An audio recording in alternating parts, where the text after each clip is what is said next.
of Nursing at the College of Southern Maryland, and she worked with her team to do a national survey on clinical judgment models. So I think some of the questions people asked before might be answered here. So take it away, Lisa. Hi, everyone. It's good to be with you guys this morning. So we're actually going to start this presentation off with a question: clinical judgment models, to use or not to use. So I know a lot of us are probably a little anxious, maybe feeling like, how are we going to get ready for this thing? And we probably have a lot of questions ourselves, such as, which models should we use and how do we integrate it into our curriculum? Well, I will say that we had the same questions 2 years ago. So this is the research team, myself, Kathy, Marianne, Janet, and Ann. And not pictured, but very much a significant part of the team is Phil Dickinson from National Council State Board of Nursing. He was very helpful, particularly in the quantitative analysis of the data. But 2 years ago, we met at an NLN conference after the sessions for a working dinner. So you might actually recognize the backdrop. This is the National Harbor. But we were also having similar questions and trying to figure out what the next steps would be. Well, one thing we decided to do in the nature of nursing is, take that nursing process approach and start with assessment. We realized that there's a lot of information in the literature about teaching strategies and ways to develop your students' clinical judgment. There's just so many resources available. However, we didn't really know the current state of clinical judgment use of models in nursing programs across the country. So we decided we wanted to start there. So this session, we're going to describe then the national study, the design of it. We're going to share the results of that study. And then we're also going to explore ways that models can be used to prepare our students for practice and also for testing. So we have some work to do. We have a call to action, a common purpose. We all are in the business of getting our students ready to use clinical reasoning skills to practice sound clinical judgment. But first, where's the finish line? And how do we know we've arrived? Yes, we want students to meet course objectives and to pass the course and succeed in their nursing programs. And of course, we want students to pass the NCLEX. That's often a reflection of our nursing programs. However, that's not the finish line. Remember that the call to action began with a concern for new nurse graduates' ability to practice sound clinical judgment for the purpose of making sure that we're ensuring safe patient care. So although preparing students for the NCLEX is very important, it's a necessary first step. We also want to make sure that we're getting our students ready for practice. So ask yourself, what about practice readiness? As educators, we want to focus on that because we know healthcare environments, Dr. Billings described that this morning, how, it's getting more and more complex in the healthcare environments. So there's a lot for these new grads to tease out and to work with. So then what are we doing? Well, right now we're trying to all get some pieces together. We probably have a lot of significant pieces. You probably already have things that you're doing to help your students develop clinical judgment, but it's just a matter of how to put those curricular pieces together. So then how can we work together? What can we learn from each other? Well, we need to start and continue these great conversations that we're having about how to develop students' clinical judgment. We can compare and talk about what strategies are working, maybe what can we do better, and how can we explore the next steps together. So what do we do? So this is Kathy Lassiter, also known as Columbia Zoom 2, with apologies, I can't change my name. So, but this is Kathy, and I'm happy to be here today with you. To pick up where Lisa left off, we pulled together some research questions, which I'm going to share in just a moment, but you may wonder, why did we bother? Well, according to the National Council, the NCLEX has never really evaluated clinical judgment well. And you may wonder why. And I can tell you, with a simple reason at least, is that because clinical judgment can't really be evaluated very well with the standard multiple choice questions. However, with the new testing technology that the National Council is developing, new testing techniques to really look at clinical judgment, we think it's going to be quite successful. But learning to, as Dr. Billings mentioned and Lisa mentioned, learning to think like a nurse or make clinical judgments is not really new. And all of us educators have been doing it for a long time, some more intentionally than others. And Lisa, you're absolutely right to look at your program and see what pieces you already have in place and then coordinate it as Dr. Billings suggested. But the NextGen NCLEX has raised everybody's awareness. So we wanted to find out how educators across the country were approaching clinical judgment teaching. Next slide, please.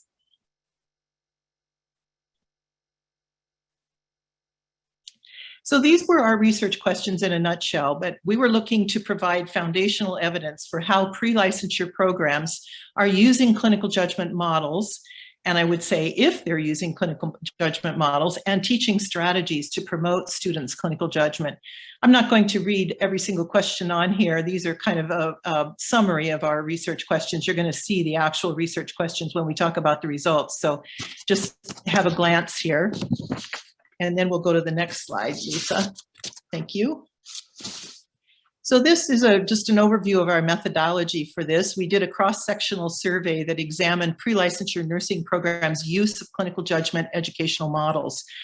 And we wanted to tap into the entire population of deans and program directors of US pre-licensure programs of nursing that prepare candidates for the NCLEX RN. So we used email to contact those deans and directors. And we use the NCSBN programs codes list first.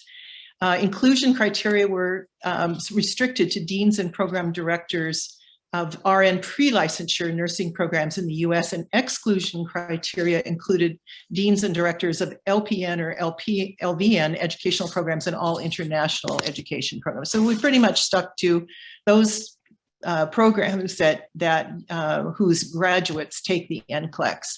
The study was approved by the Vanderbilt University Institutional Review Board, and an introductory email was sent to all 2,589 program directors or designees using the inclusion criteria. The introduction described the study and what we were looking for, the confidentiality issues, all the standard things that we would use in terms, and also the primary investigators' contact information. All of it was accessible. We sent them out several times. Weekly, in fact, to non-responding study participants, and data were collected using REDCap. Some of you may be familiar with REDCap, a secure web application. I have to tell you, it was both amusing and frustrating to see how COVID and some very out-of-date lists of contact information really created barriers to our gathering data. We went through several different lists, several different strategies. We actually ended up using the NLN contact list as well, which helped, but our response rate was just about 10%. But fortunately, what we found when we examined the data at the end of the time that we collected it is that it was a representative sample. So that's what we went with.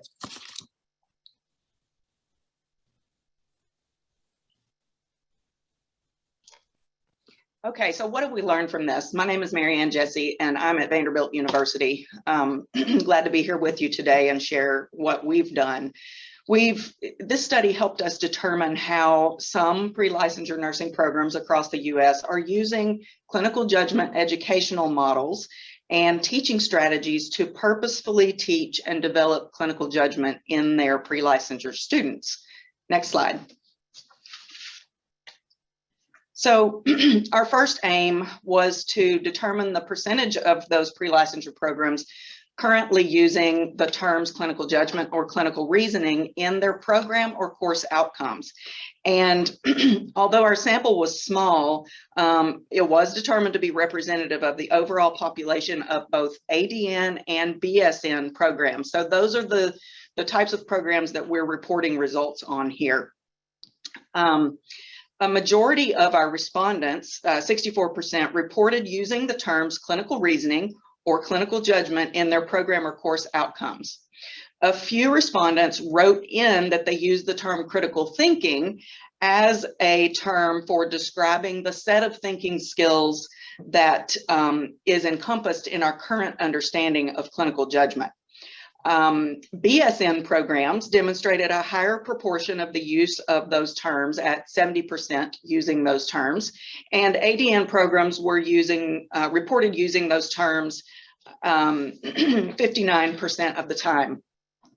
Another thing we looked at here was, excuse me, if there was a difference between public or private institutions, and what we found is that there was really no appreciable difference across public or private. Next slide, please. Our next question asked, what percentage of pre-licensure nursing programs were using a clinical judgment model? Of our respondents, only 27% indicated they currently use a clinical judgment model to inform their curriculum. Of those who indicated they did not currently use a model, 51% said they do intend to start using a model, but 21% said they did not intend to start using a model. Next slide, please. Our next question looked at the primary clinical judgment models that were used and how they were used to inform pre-licensure nursing curricula. Now, when we asked this question, we were very strategic about including the list of educational clinical judgment models that clearly identify the theoretical and evidence-based understanding of clinical judgment and teaching clinical judgment. So these were the models that were included, and we left an open response area to see if others were perceiving different types of educational models or frameworks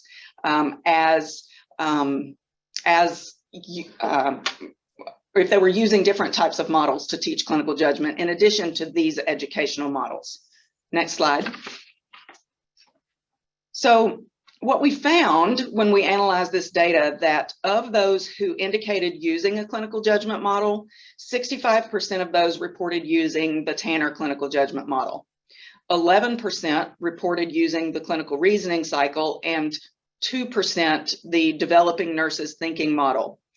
In addition to the models that we included in our question, 3% wrote in Linda Caputi's model, 5% indicated that they used a personally developed model, and another 13% wrote in other types of frameworks that are not considered true educational clinical judgment models. And those include CUSIN, the nursing process, the Lassiter clinical judgment rubric, and the NCSBN clinical judgment measurement model. Those are other types of frameworks or measurement models that are really not designed to inform curricular teaching and learning about clinical judgment. So in addition to which models were used, we asked them how they used those models. And over half of the respondents told us that the model is integrated throughout their curricula and it's used to guide decisions for the choice and use of different teaching and learning strategies. The other reason the other way that models were used was to specifically facilitate clinical teaching and evaluation. So some have formulated those into their clinical judgment or their clinical evaluation models, excuse me, or clinical evaluation tools, excuse me. We also asked how those models were incorporated into the curriculum, and some were fully integrated and some were taught in an initial course and then integrated through the curriculum as well. Next slide. Hi. Hi. I'm Ann Nielsen from Oregon Health and Science University. Also very happy to be here with you today. So another question that was posed to our respondents was the influence of the next generation NCLEX on the decision to adopt a model. You can see the distribution of the timing of the decision to adopt a model on the left side of the screen. Not surprisingly, the longer ago a model was adopted, the less influence the NGN had on the decision. NGN was a factor of increasing importance for the most recently adopting schools. And the graph on the right depicts that relationship. Next slide, please. We also wanted to know what deans or program directors thought about the influence of a model on student outcomes. Deans or directors of schools that used a model for four or more years reported beliefs about positive student outcomes and preparedness for practice. At schools that were more recent adopters, deans or directors' comments were more aspirational and kind of described what they hoped would happen or what they hoped the influence would be. And they also described how the model is used. Next slide, please. This table illustrates the learning activities used by schools in the three quote unquote model adoption categories. Those currently using a model, those that intend to start, and those that don't intend to start. As you can see, schools tend to use similar learning activities regardless of the status of model adoption. And good learning activities that are known to be effective teaching strategies. So we noticed a couple of interesting things from this data. For one thing, this survey was completed largely during the pandemic. So that may account for the prominence of virtual technology as a teaching strategy. Secondly, the survey included an other category. And very few other strategies were identified, but two people did mention debriefing, and specifically the debriefing for meaningful learning model. Debriefing was missing as a standalone choice from the survey itself. But our group believes that this is a key strategy for teaching clinical judgment in simulation, where it has been traditionally used, and in clinical activities as well. Next slide, please. This slide depicts deans or directors' thoughts about using versus not using a model to teach clinical judgment. Remember that 27% of respondents said they were currently using a model, 51% said they were planning to start, and 20% were not using a model and did not intend to start. Those using or planning to use a model believe that intentional use of a model promotes the outcome of development of clinical judgment skills. And that's consistent with what Dr. Billings shared with us this morning. Directors at the schools not intending to start believe that teaching strategies in lieu of a model were adequate. Next slide, please. In short, deans and directors whose schools planned or used or plan to use models believe that models help inform design and development of teaching strategies and facilitate clinical teaching and evaluation. Many believe that clinical reasoning and judgment were improved after implementing use of a model. I am going to welcome my colleague, Janet Monagle. Hi, everybody. I'm happy to be here also. I come to you from MGH, Institute of Health Professions, and I'm going to talk a little bit about what our recommendations are around these outcomes that we found in the survey. Next slide, Lisa. So what is the purpose of a clinical judgment model in education? So we know that it is useful as a framework, as we just said, the deans and directors said. It guides our teaching and learning strategies, and many of us are using it that way already. But we also found in the literature that clinical judgment models as a framework actually produce better results. And we also in the literature found that using a framework not only gives us a common language for students and faculty, but it also actually structures the curriculum. Next slide, Lisa.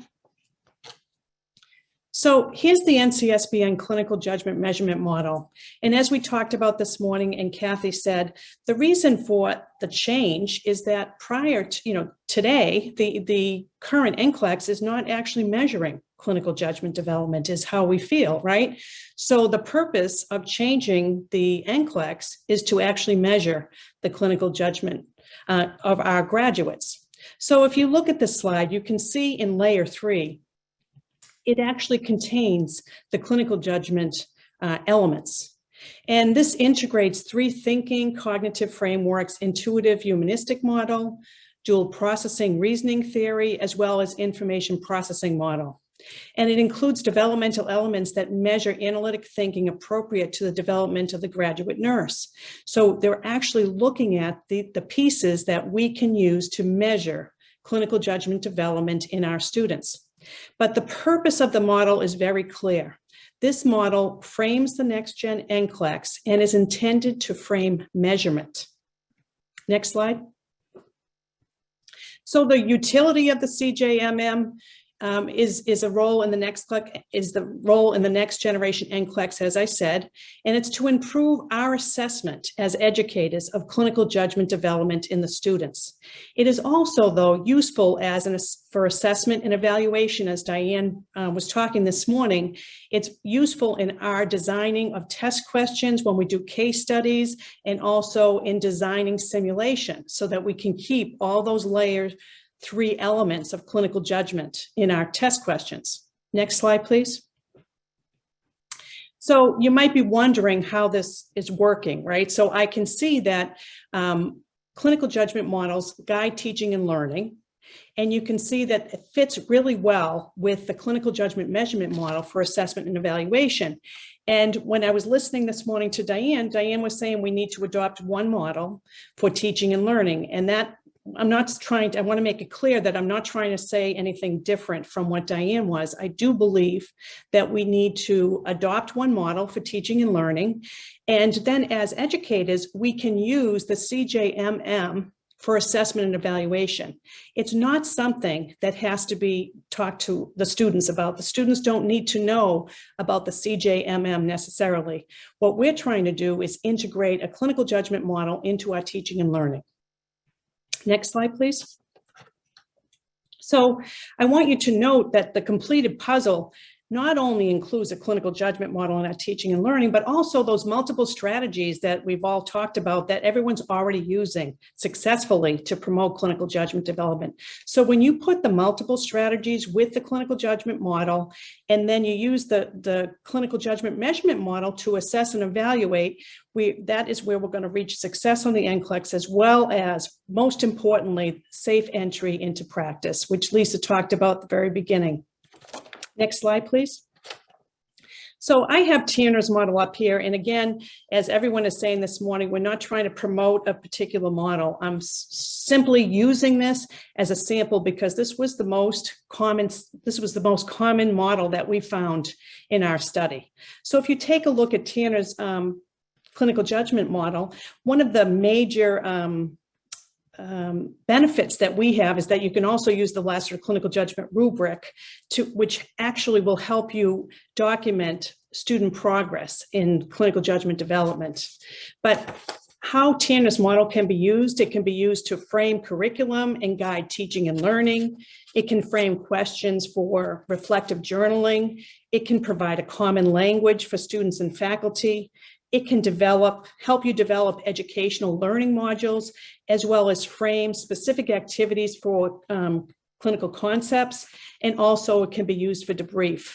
And if you take a look at this, you can see that in yellow, you have the basic steps that you would use to frame some of these activities.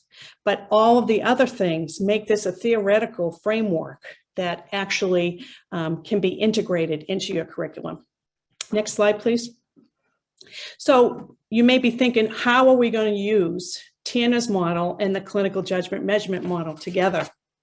Well, if you take a look on the blue arrows, you can see recognizing cues, right? So recognizing cues relies on astute observation and noticing skills.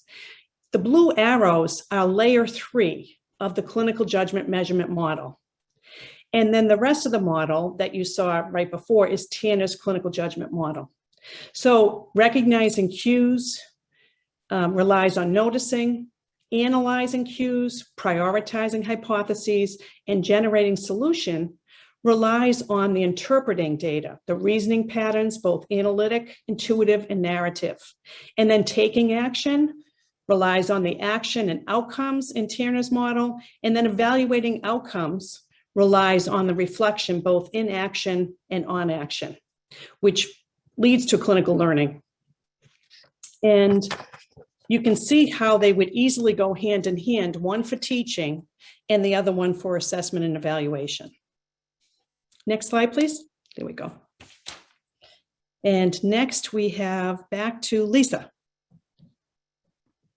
Hi, everyone. So you've just gotten a lot of information. So where do we go from here and what next steps can we take? Well, we have work to do. So when you're in your nursing program meetings and your curriculum meetings, ask yourself, how are we going to put these pieces together? So we have a few questions that maybe can help guide the conversations that we need to continue having. Like, which clinical models or judgment models are you already using in your nursing curriculum? Or which ones could you use for teaching, learning, and then assessment, evaluation? What are ways that you can integrate clinical judgment models into the different learning environments? So again, that integration, that threading it across the different learning environments, being consistent. You've got classroom and lab and clinical and simulation. And then also, what teaching strategies are you currently using to develop your students' clinical judgment? And is there one teaching strategy that maybe you're going to learn about today or you've heard about in the literature that maybe you might want to try and incorporate? So just really thoughtful, intentional conversations so that way we can put these pieces together. And maybe we'll try something and need to tweak it and have to try something else. But it sounds like it is going to be a process, like Diane was talking about, maybe going around the track a few times before we find just the right fit. So I wanted to be able to provide you guys some resources, just, things to add to your repertoire. One is, if you're interested, I've developed a clinical reasoning and clinical education curriculum. I know some people were looking for, different strategies for clinical, but basically it uses the framework of Tanner's clinical judgment model along with last year's clinical judgment rubric to teach the pieces of clinical reasoning step by step, week by week. And it incorporates clinical objectives, learning activities, and evaluation. Also, that, clinical reasoning education, clinical curriculum is more like the content, but how do you implement these strategies makes a huge difference. So the integrated clinical education theory by Mary Ann Jesse is a great theory that speaks to how to create those clinical learning environments that are going to be conducive to learning, that are going to coach the students and guide the students and help them really maximize developing their clinical judgment. Another strategy that's really good that promotes deep learning is concept-based learning activities.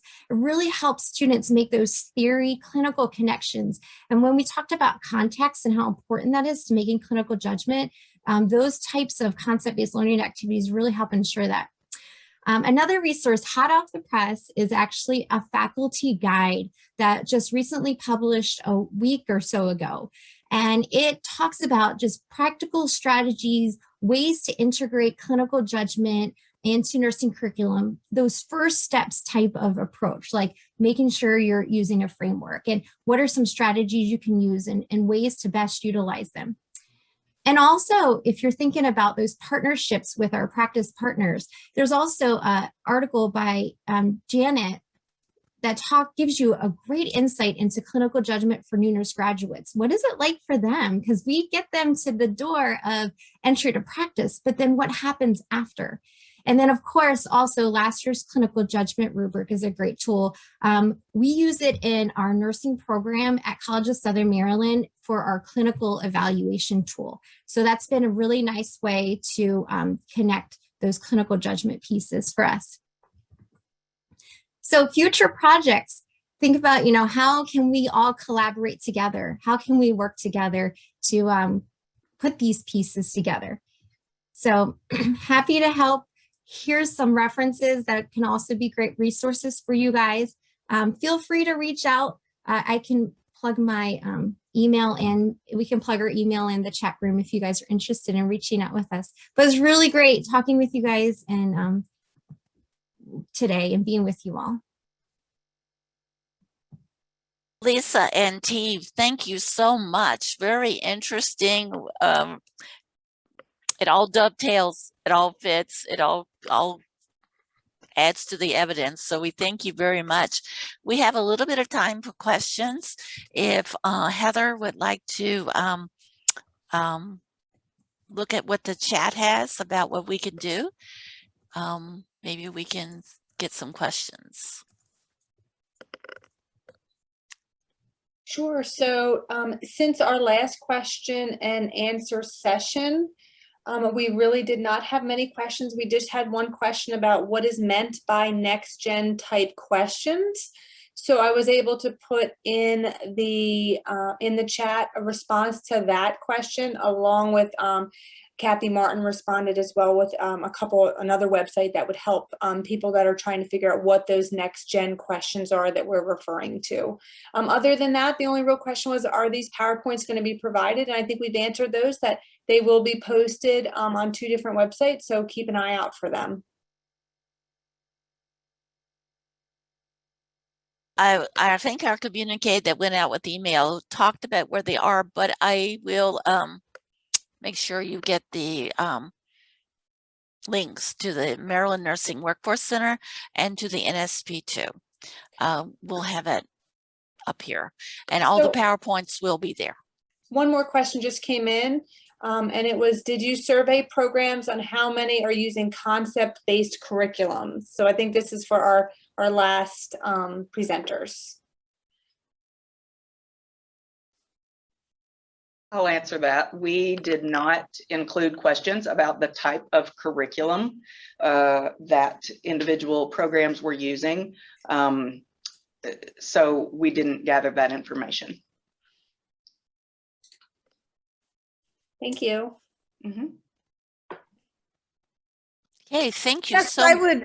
I guess I would add really quickly to what Marianne said, is that just a thought that a clinical judgment model can be integrated into any larger curricular framework.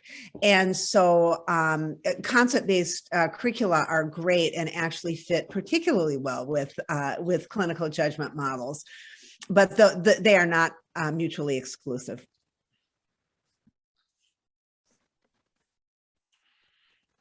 Thank you so much for the team responding to the questions. And if there are other questions, I believe Lisa put her email there. If you have things you think about and would like to send questions to Lisa and the team, she has given you her email address.